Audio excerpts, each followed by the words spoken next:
Hi Intro to Video students, and welcome back to another week. This week we're going to get into some photography, and so I thought I'd come outside in order to show you some kind of cool composition techniques, but it's pretty cold and I think I'm going to do better off doing it inside the studio. So I'm going to drop on down into the studio and we'll get started. Okay. Whoa, that was cool. All right, let's jump right into the lesson. All right, now I'm here. Hope you enjoyed this week's grand entrance. We're going to be doing our special effects project in a couple of weeks. And when we do, I'll break down how I've done all these effects. So I'll crash through the screen, teleport, and then this one was tricky. It took the green screen behind me and a little bit other things. But it'll be fun to try different things. Regardless of the editing software you have, I'm going to show you some pretty straightforward techniques to do that as well. All right, so this week is actually not going to be a video week. It's going to be a photography week. I really enjoyed seeing your 5x5s, your rock, paper, scissors, and your quote of the weeks. They look great. You're going to start seeing some of those quote of the weeks on Heron TV. So be on the lookout for that. They look fantastic. All right, let's talk about photography though. And I think I've probably shown you this picture once before. If not, this is one of my favorite pictures that I've taken in a long, long time. I took this picture in downtown Portland. You probably recognize the sign. It's just on the west side of the Burnside Bridge. And I got cars driving by to take this picture. And I was on one side of the road taking pictures of cars going by. I was thinking my shot looked fantastic. And then a bus came by while I was taking a picture. Now this is, I think, a 30-second exposure. So that's why you see those light streaks. And I thought to myself, oh, geez, the bus just totally ruined the shot. Oh, well. But then when I looked at the picture, it really looked cool. I love how the lights are across the top as well, as opposed to just along the bottom. So there's some car lights that are along the bottom there, but then the bus lights are across the top. And I just love it. It feels like space aged or something. So yeah, long exposure photography. We are going to get into that a little bit. I highly recommend you check out some apps that can do long exposure photography. And as long as you've got your do-it-yourself tripod, you'll be able to do some long exposure things. Might be tricky to pull off something like this, but you can still experiment with the same techniques.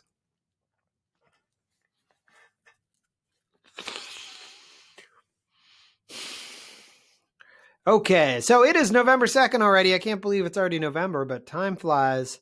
And this week what we're going to do is we're going to learn and practice 8 composition tips for photography. If you've taken my photography class in the past, we probably covered this. Even in media arts, I covered some of these, but we're going to get a little more in detail to them. What we're going to do is we're going to take our best images from those 8 composition techniques that you're going to learn, and you're going to add them to your Google Photos album. And we're going to go over how to use Google Photos to do some editing, and then going back into Photopea like we did for our quote of the week poster. Now we're going to make a collage that you'll use, and then you're going to take that JPEG, you're going to put it in your folder, you're going to put it in your album, but go ahead and just attach it directly to your assignment. I forgot to mention that last week, and I know some of you added your videos. Thank you for doing that. I have so many students this year. I have 300 students, and it's so much easier if your work's attached right to your folder or right to your assignment in Classroom, as well as in your folder. So that way I can find it either way. So please just be in the habit of doing that. I'm not always grading that it's there, but I love to be able to see the things you're working on so that I can give you feedback and can share some of the great things you've been doing. So keep it up. All right, let's break down the parts of a photo. Okay. All right. So first off, here's a picture that I took of a heron, right? Pretty excited that I took this picture. This was in Westmoreland Park in Selwood, and it looks like it could be out in the middle of nature, but here it is just right in the city. And the bird looked pretty majestic there, so I decided to take a picture. Yeah, this picture is actually hanging in Mrs. Lute's classroom. She saw it and she loved it, being a heron teacher. At any rate, I digress. Let's get into the parts of the photo. So we have 4 main parts of the photo. Right, you've got a subject, a foreground, a background, and a frame. So when I say frame, let's start with subject. Right, this is the subject is about a heron. It's the main part of the photo. Probably wouldn't have taken this picture if it's just a log sitting there. Right, maybe the log is actually pretty interesting, but the heron makes it so much more interesting. Right, the log is supporting cast. The star of the show is definitely the heron. All right, the foreground is the area in front of your subject. So you can see there's some like out of focus grasses and flowers, as well as the reflection of the heron. That's all going to be the foreground. And then the background are things that it's set against, right? I think because there aren't branches behind the heron directly, really makes for a nice background. And the water and then the vegetation around it all make for the background behind our subject. And then the frame is the entire area on the, or the perimeter of your photo, right? Everything that goes around the edge. So be really thoughtful about how you frame things. If you had something distracting here, right, it might really kill the shot, right? If there was like a garbage can here or something, there's not, but you can think about certain photos are great photos, but then they've got some distracting elements. So be thinking about your frame as you're taking pictures. So we'll go over that. All right. So first off, that we have the first rule of the 8 rules is to keep it level, right? Be sure to keep your camera levels when taking pictures of objects such as horizons, right? You always want your horizon to be level, and your grid lines can help you do that. Even if you, like my camera has a level inside it that I can look at and make sure I'm level, but even just with my grid lines turned on, I can make sure that, you know, roughly, it doesn't have to be exact, but this way it looks nice and pleasing. It's very distracting when you see a photo that has a horizon that's slanting off to one side or the other. You can adjust it in your editing software when you're cropping it, but when you do that, it's going to make the picture smaller and your frame's going to adjust. So really try and keep your picture level. It's super important. All right. Try and get leading lines in your photos if you can. So look for lines in your photo that either lead to or away from your subject, and they can make photos look more interesting. So here, the pathway right behind our school, this is Happy Valley Park, right? Really kind of leads up towards the subject, which is my son. And yeah, so I think the walkway really adds to the background. This photo would probably be fine if it was all vegetation, but it gives just a little bit of interest. Leading lines can do that. So try and get some leading lines in your photos. Roads work really well for this, or like lines painted on roads can be great. There's some, you've probably seen, how about a picture of a dock going out into a pond? You've probably seen a picture like that, or into a lake, right? Lines that kind of lead your eye. So think about how lines, right? Really, that picture of the Portland stag sign that I showed you at the very beginning is a great example of leading lines too. All right, the rule of thirds. We've talked about this rule before, I'm sure. And picture your grid line, put your action on the intersecting points.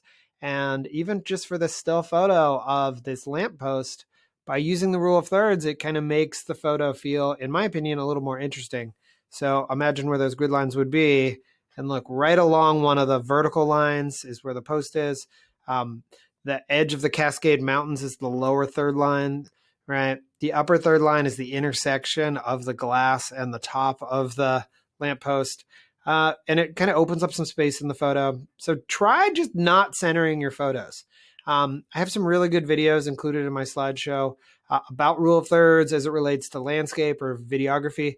But really think about this rule. Just putting things off center a little bit can really improve your photos. So yeah, rule of thirds. Okay, here's a framing shot. This picture was taken actually in the same location, the same morning as this last photo, right? That was one of the lampposts on one side, and then 50 feet away from it had a view of Mount Hood. And what I like about this is that lots of things add to the frame. So the tree in the foreground is part of the frame. Also, the wall is part of the bottom frame in the foreground.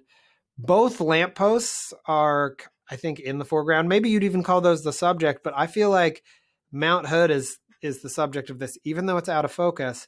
And then the sky and the Cascades make for its background around it. So think about how you can have a frame within your picture that really highlights things. This can work really nicely if you take a picture of someone standing in a doorway. They can literally be inside of that frame when you take the picture, or they can be positioned in a way that the background creates the frame for them. Or you can be looking through something. I've got another example that I'll show you that I use for a different example, but framing works really nicely in your pictures. All right, this is the picture I was talking about looking through a frame. So this is also an example of framing, right? The bridge is framing the bridge, which is framing the waterfall. So this is kind of framing on top of framing on top of framing. But why I'm showing this picture is to show you the edges of the frame. I think the edge really makes the shot interesting. A lot of times you'll see a great picture of a landscape, but it doesn't feel hemmed in by anything around it.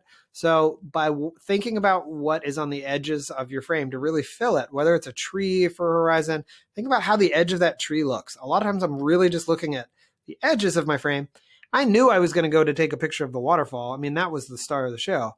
But the Oregon City Bridge is pretty interesting, which frames the waterfall. And then the 205 bridge frames the Oregon City Bridge. So by looking at all of these together, they can play together. And just like I was saying with our very first heron example, think about your edges and what is not distracting. If a boat was coming in here, it would probably be distracting. Maybe if it was fully in, it would look great. But right along the edge, you want to think about how can it look clean? How can it help support the rest of the photograph? All right, here's another one, anything but eye level, right? This is a rooster that used to live near my house. My house is the one in the background out of focus there.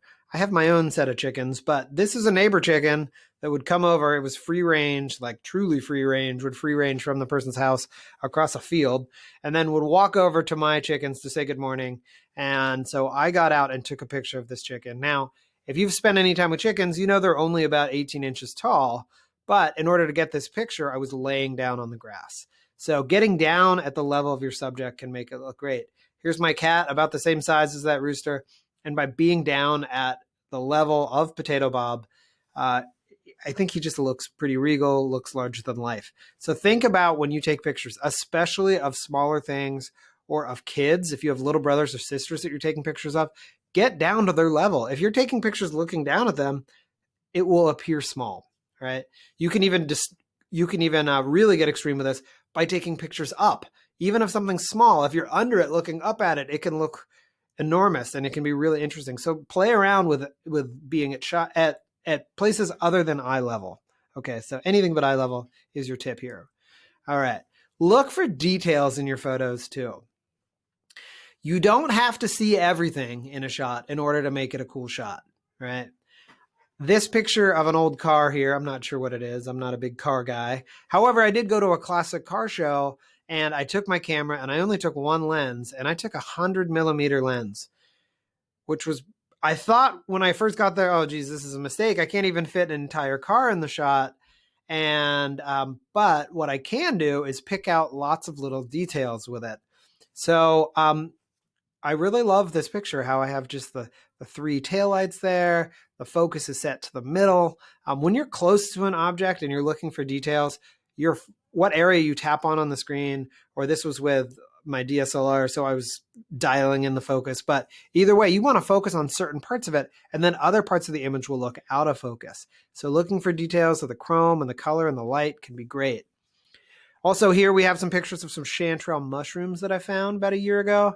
And I actually set them on the back of Mr. Lippert's car in order to get this picture. So kind of an interesting way to present them instead of just having a picture of mushrooms in my hand or in a bag.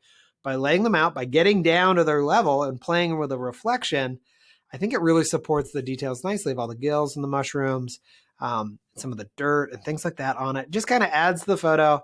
And this is also called a really shallow depth of field. The only thing in focus is the mushrooms.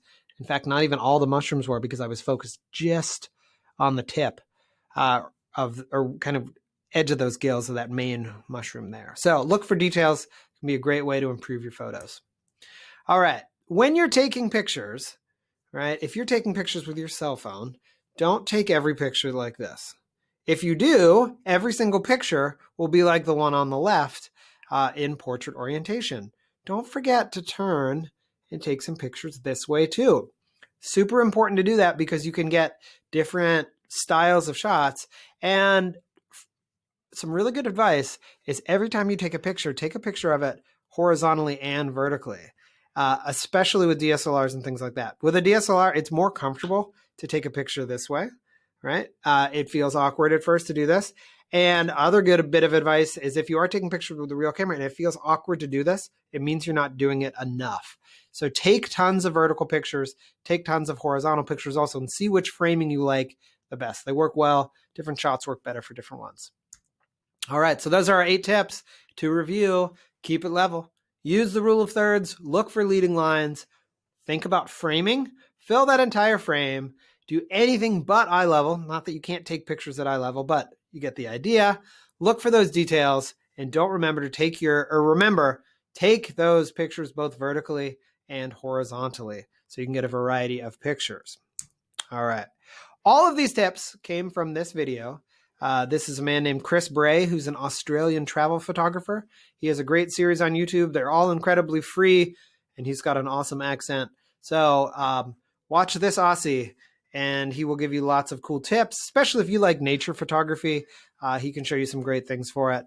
So check it out. It's embedded right there in the slides. All right, now let's talk about editing a photo with Google Photos. You've already been putting your photos in Google Photos, but it has inbuilt editing right there that you can use. And by clicking on those 3 slider lines, you'll be able to then make those adjustments. All right, you can make basic adjustments by clicking on that middle button and just adjust light and color and pop. But what I want you to do is to hit that down triangle to open up all of the details of this so that you can adjust the exposure and the contrast and the highlights and the shadows and the whites and the blacks, maybe even add a vignette. But remember, when you edit a photo, don't go crazy, okay? Especially for this class. Start off just by trying to make your picture look as good as it possibly can without looking insane, okay? I know it can be hard. This first picture, right, is way too spicy. I like to say editing is like adding hot sauce, okay? Let's look at that picture. Way too spicy, right? It looks like some Andy Warhol pop art, right? Maybe it looks neat and that's fine and all, but I want to show you how you can do some edits to make your picture just look a little bit better. So subtle edits can enhance the flavor of your photo. So I do subtle edits to all my photos, right? It is not cheating to edit your photo. Just because you didn't get it exactly how you want it in camera is okay, because right, that's what part of art is playing around with your image. Try and be subtle with it. If you want to do a couple wild and crazy edits, go for it. Why not? I'm not against that. But I want to teach you the subtle art of editing as well. So try and, for this project, when you're sharing your collage you're going to make, use ones that you have edited subtly that you think really enhance it and just look great. All right. And I should have another slide. Here we go. All right. So I've got a video that walks you through all the steps of editing if you need it. I can also show you a quick time lapse of me editing a photo, and you can see me going through there. But just play around with editing photos. You've probably edited before and just put filters on things, but try editing just by playing with light, exposure, highlights, things like that. Yeah. Good luck. Have fun editing.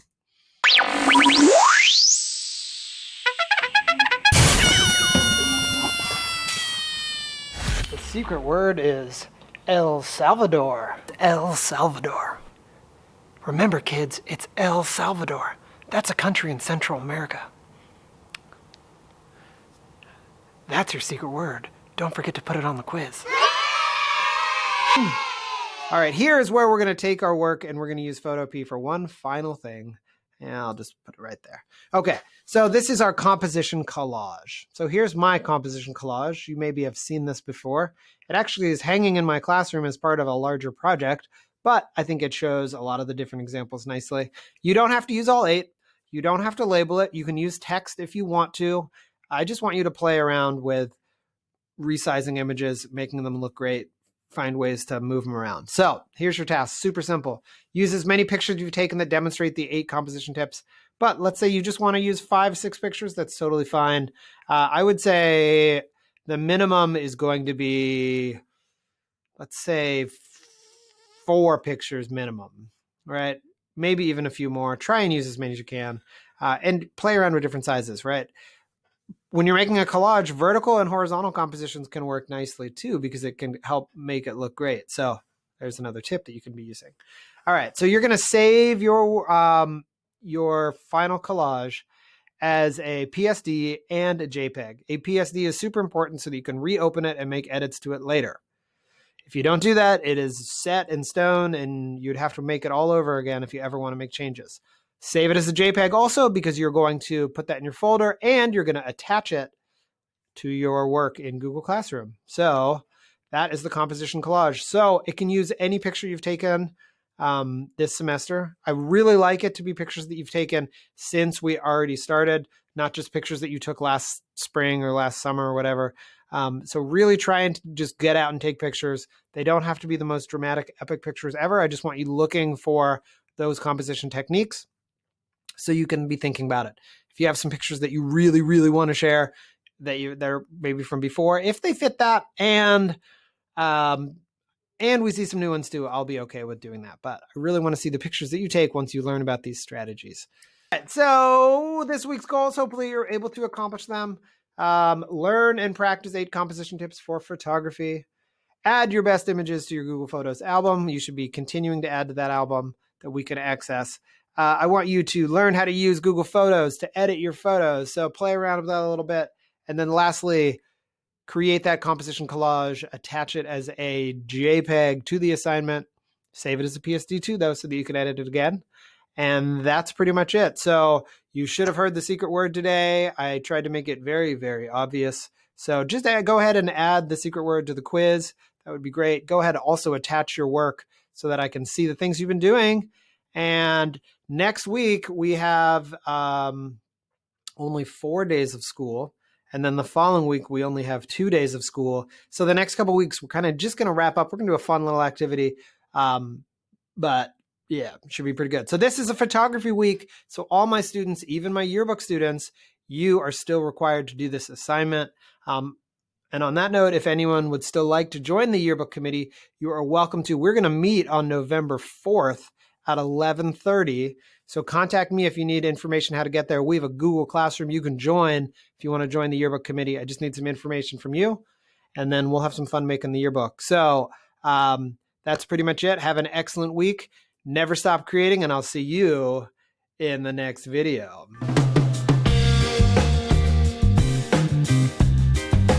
No, that's it. I'm not doing anything fancy. Do you know how long it took to make this intro? All right, see you guys.